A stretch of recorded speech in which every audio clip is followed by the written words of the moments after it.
We're continuing our coverage now of a story that's getting a lot of attention on our website and news app.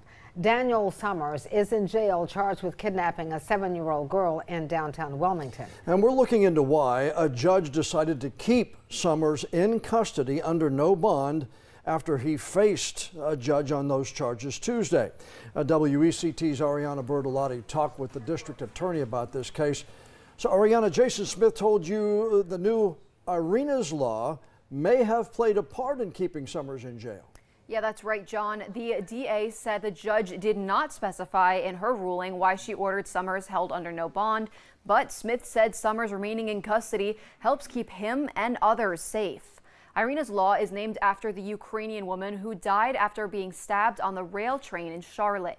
It's designed to keep violent offenders in jail and mandate mental health evaluations for some defendants. The judge ordered an evaluation for Summers during his first appearance. He had to be restrained by several jail officers who ended up putting a spit mask on him.